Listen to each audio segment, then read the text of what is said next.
Notes from Greenelsh number 114. Go for the greatest. We can all learn from our experiences, ourselves, and others. In fact, a key aspect of wisdom is to glean lessons from the experience of others so you can benefit without having to go through it yourself. That's one reason the Bible says, "As iron sharpens iron, so one person sharpens another."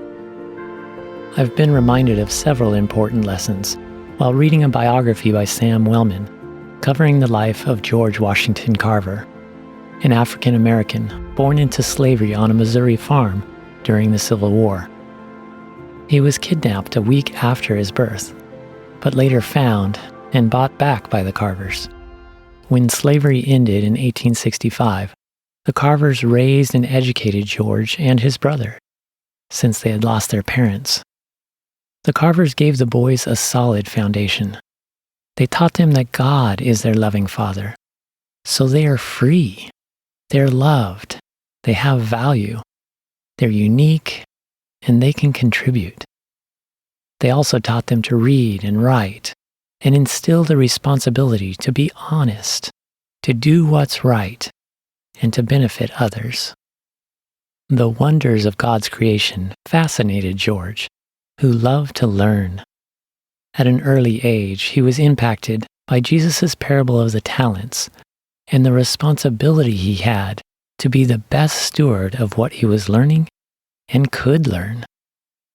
He felt God calling him to get more education, which meant taking the painful step of leaving his foster family at age 10 and living on his own in order to attend a school for Black children 10 miles away. He took God at his word that if he sought God's kingdom first, God would provide for him. George quickly outgrew that school and moved to Kansas to learn all he could about how to make things grow. Early on, he was beaten by bigots for being Black yet possessing school books. God provided new learning experiences outside the classroom when George met a nomadic Native American who gave him insight into seeds, roots, nutrition, toxins, and living off the land. He learned about wheat farming by helping a farmer who was struggling to harvest it. At 16, he moved to Minneapolis to get more schooling. While attending school, he opened a laundromat, putting to use the domestic skills Mrs. Carver taught him. He excelled at chemistry and developed various techniques for stain removal on different textiles. Unfortunately, his landlord took advantage of him, and he eventually had to sell his business. George used the money to attend a college he was accepted at, but upon arrival to start school, they rejected him solely because he was Black. But God didn't reject George. God is always preparing those who love him for what he has next. George decided to homestead, which eventually failed. But in the process, he learned about soils, building a home, drilling for water, growing corn and Russian red wheat, and the business side of farming, town raising, and railroad expansion. George attempted college again at Simpson College, and then was accepted at Iowa State University. Despite experiencing prejudice at first, George went on to become the most respected and knowledgeable botany student. He excelled in his studies, in military service, and even drama, music, and painting. He earned his master's degree and gained notoriety from publishing papers on soils and plants. Then he accepted an offer from Booker T. Washington to direct the agricultural department at Tuskegee, an institute in Alabama for all Black students. George's desire was to serve and be of the greatest good for the greatest number of people, like Jesus was when ministering on earth. God blessed George's efforts, even though many times other people took the credit for his accomplishments.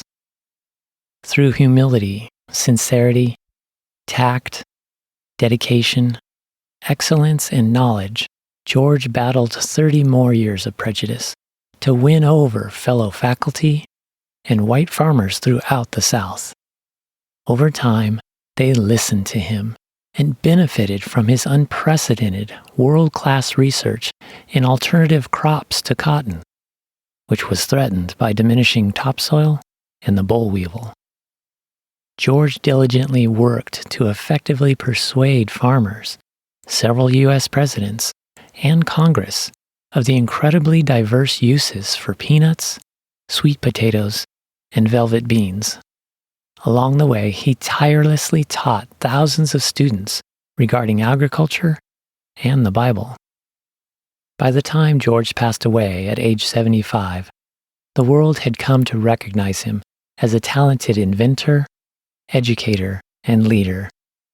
He had been accepted into the National Agricultural Society and the Royal Society of Great Britain. Books had been written about him, and a museum was established to exhibit over 350 products he developed, as well as artwork he created. But George recognized he could do nothing significant without God. He said, "I'm not good. I'm just trying to be better through Christ each day." From experience, he passed on the truth that God will reveal what you need to know if you put your hands in His. He instructed people to do your best, trust God, and be thankful for friends who encourage and strengthen you along the way. God is your greatest good. Go with God. And like George Carver, you will experience your best life, despite the suffering and injustice of broken people in this fallen world. And in addition, God will help you to be of the greatest good to others.